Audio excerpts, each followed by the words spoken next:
I know, but I like to hear him say that when he tells about the knight that won't die. You know, while we strive in this, our modern Middle Ages, to be chivalrous and honorable, okay, some of us, Taz, there are tales of those whose connection to the whole concept of honor is somewhat tenuous. Hey, that was Bleeding? And Oh, not me. yeah, I think you should tell us about it. Well, I've armored up 1,000 times for country and for king, and many's the tale that I could tell or song that I could sing. I fought in Beltane's driving rain and struggled for each breath at Salt Wars and Elena, where we dang near froze to death. I've had my share of bruises and I've watched the arrows fly, but the strangest thing I've ever seen is the man that would not die. He stood a towering 7 feet, a giant amongst men. His armor was of 12-gauge steel, his hide, it was of 10. From a land most far away he came, their champion and king, and many crafty ways had he to make your helmet ring. The battle lines they soon were joined, and much to my surprise, I was locked in single combat with the man that would not die. We circled round a time or two, then I opened up the show with an underhanded wrist shot, which is still my favorite blow. He didn't even try to block, just brought that great sword down and split my helm completely from the chin up to the crown.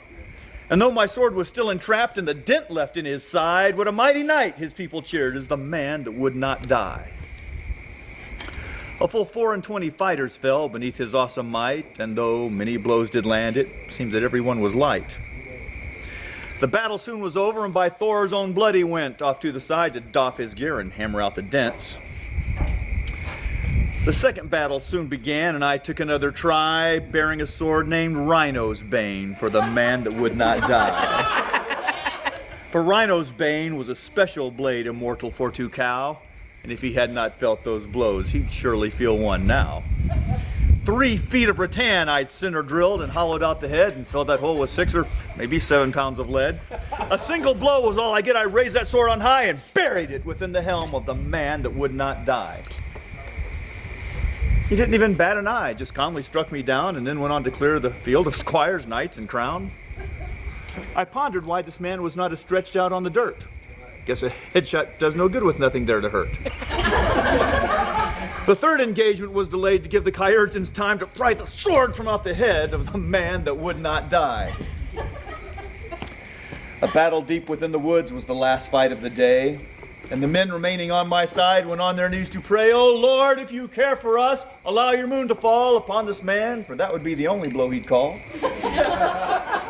But as we marched atop the hill, a plan occurred which I thought maybe could lead to the death of the man that would not die. For upon this hill there lay a stone a full 6 feet in girth. Oh, gather round, my fighters bold, we'll bring this man to earth. 10 stalwart lads I need with me to strike the final blow, while the rest shall keep behemoth here, occupied below. And when he starts to fight you, from up above will fly this boulder full upon the frame of the man that would not die.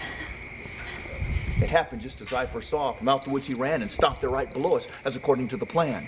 The men below fought bravely, while the men above did strain to send that boulder on his way into his alleged brain. At last that stone, it stirred to life, and with a final cry, we sent that boulder on its way to the man that would not die. Knocking trees to left and right, that fearsome missile sped, and with a final bounce, it came to rest upon his head. His arms and legs were all that we could see beneath the stone. But when we came from atop the hill, we heard our victim groan.